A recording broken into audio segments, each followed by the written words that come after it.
Halo sahabat semua, salam guru penggerak. Dalam video kali ini saya akan menyampaikan koneksi antar materi modul 2.3 coaching untuk supervisi akademik bersama saya Luseni Udiana Utami, CGP Angkatan 11 Kabupaten Buleleng.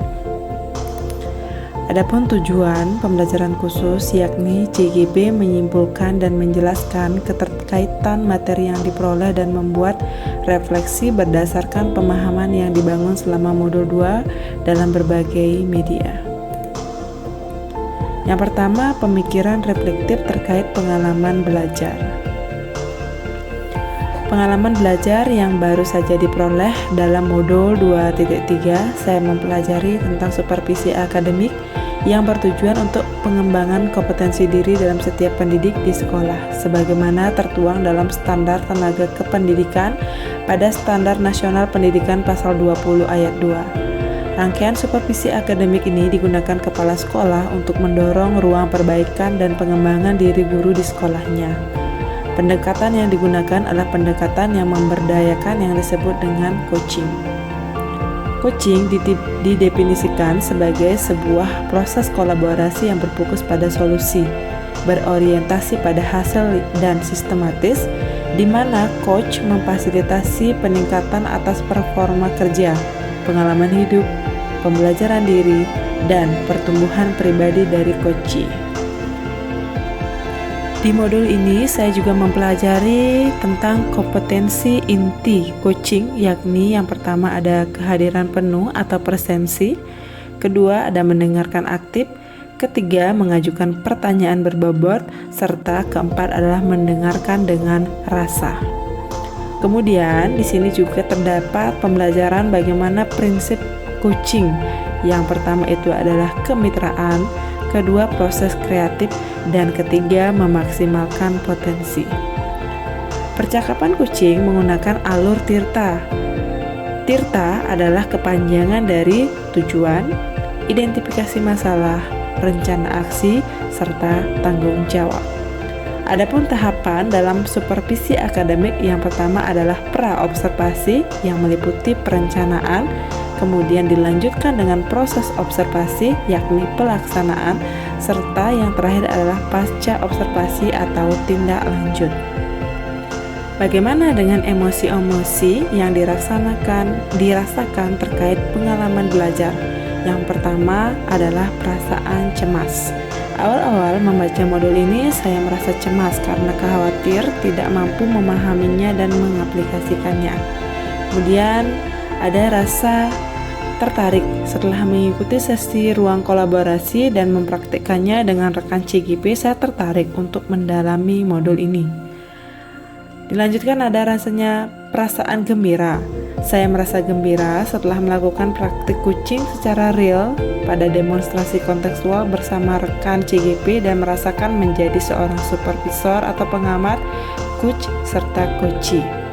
Dan perasaan yang dialami berikutnya adalah rasa optimis. Saya optimis untuk mengaplikasikan coaching bersama rekan sejawat di tempat saya bekerja atau di sekolah. Apa yang sudah baik berkaitan dengan keterlibatan diri dalam proses belajar? Saya mampu berkolaborasi dengan rekan CGP saat mempraktikkan proses coaching dengan menerapkan alur percakapan tirta, memaksimalkan kompetensi inti coaching, serta menerapkan prinsip coaching. Dalam praktik demonstrasi kontekstual yang terlibat berperan sebagai coach, coachee, dan supervisor. Selanjutnya, apa yang perlu diperbaiki terkait dengan keterlibatan diri dalam proses belajar? Tentunya saya ingin memperbaiki kemampuan dalam mengajukan pertanyaan berbobot agar dapat menggali potensi dalam diri coachee, sehingga coachee dapat menemukan solusi dari permasalahan yang dihadapi.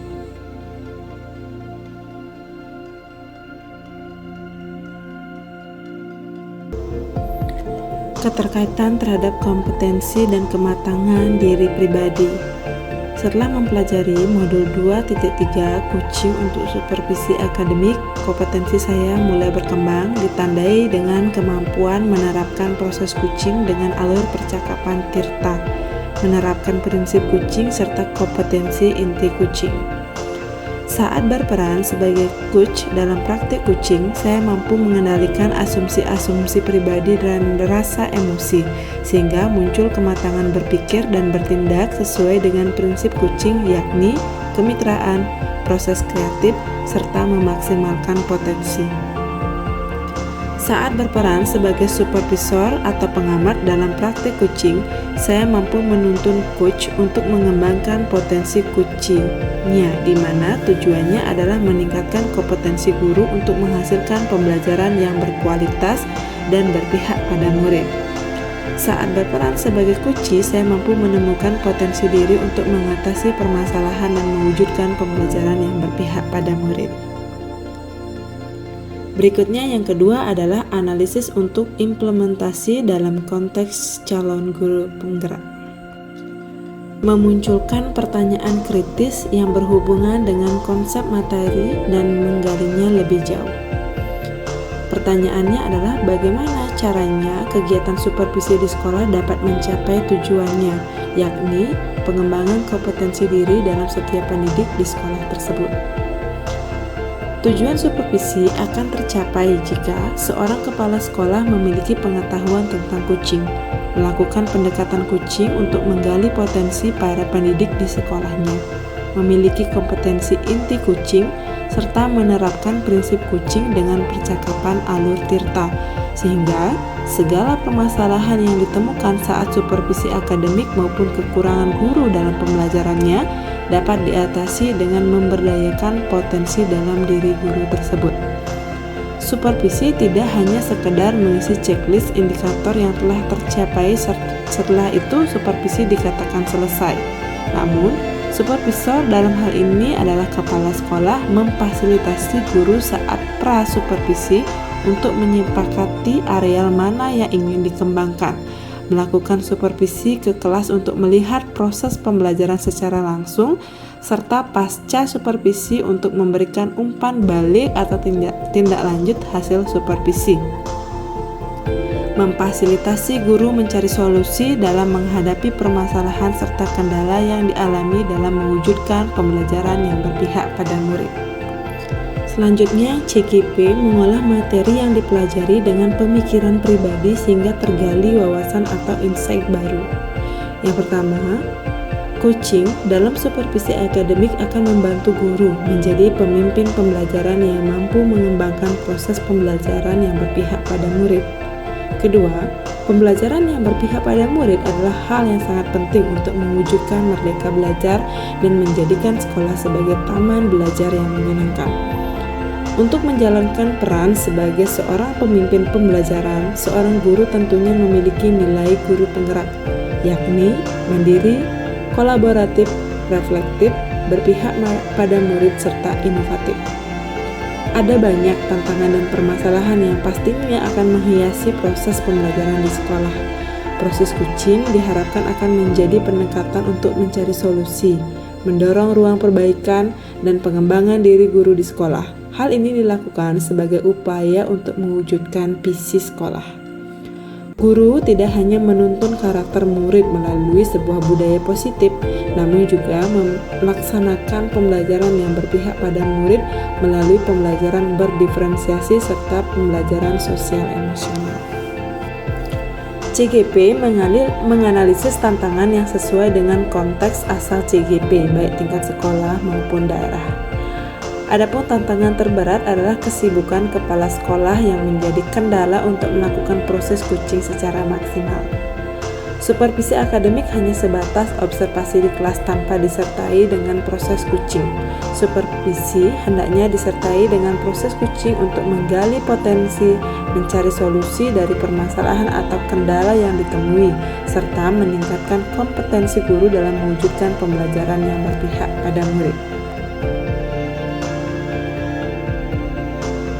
Adapun alternatif solusi dari permasalahan yang telah diidentifikasi, pertama, yakni melakukan sosialisasi kepada seluruh komunitas sekolah saat kegiatan rapat guru untuk menyeragamkan persepsi tentang konsep supervisi akademik, serta membagikan contoh praktik coaching dalam berbagai media edukasi. Kedua, dapat dilakukan dengan membentuk tim untuk membantu kepala sekolah melaksanakan proses supervisi. Ketiga, memberdayakan guru senior maupun guru penggerak yang telah memiliki kompetensi coaching untuk memfasilitasi proses supervisi akademik. Dan yang berikutnya adalah menjadikan praktik coaching sebagai salah satu tagihan dalam PMM maupun laporan kerja bulanan agar guru semakin terlatih untuk melakukan proses coaching.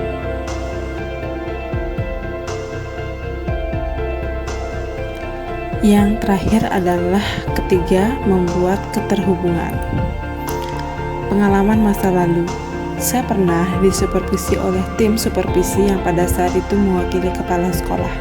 Namun saya rasa kegiatan tersebut hanya sebatas untuk memenuhi tagihan administrasi sekolah.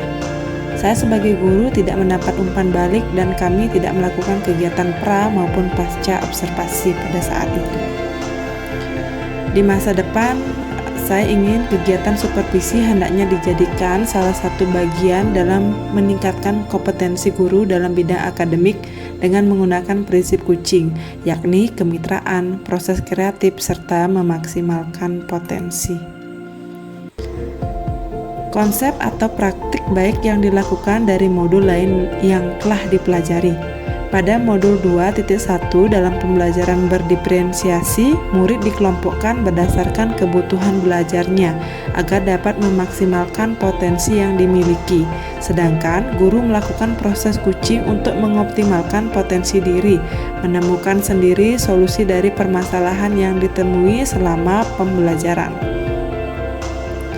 Dalam modul 2.2 pembelajaran sosial emosional atau PSE, guru menuntun murid agar memiliki kesadaran penuh atau mindfulness saat belajar, yang salah satunya dilakukan dengan teknik stop.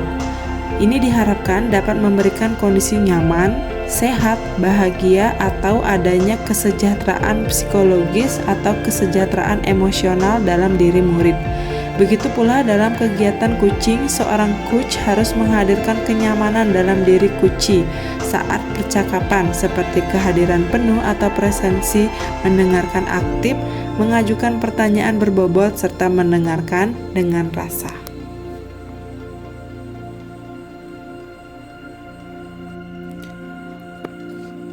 Informasi yang didapat dari orang lain atau sumber lain di luar bahan ajar PGP.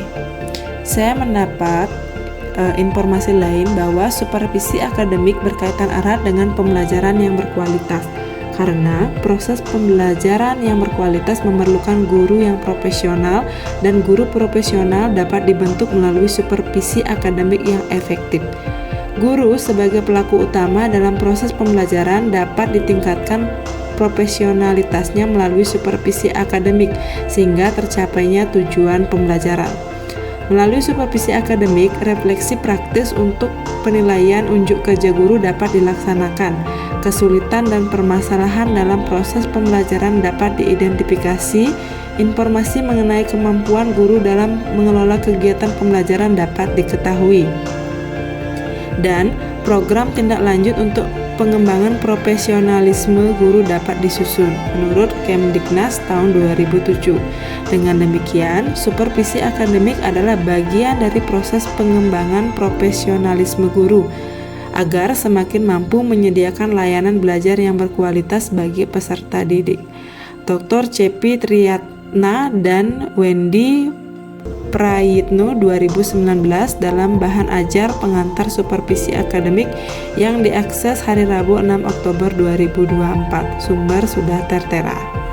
Demikian video koneksi antar materi dalam modul 2.3. Semoga bermanfaat. Terima kasih.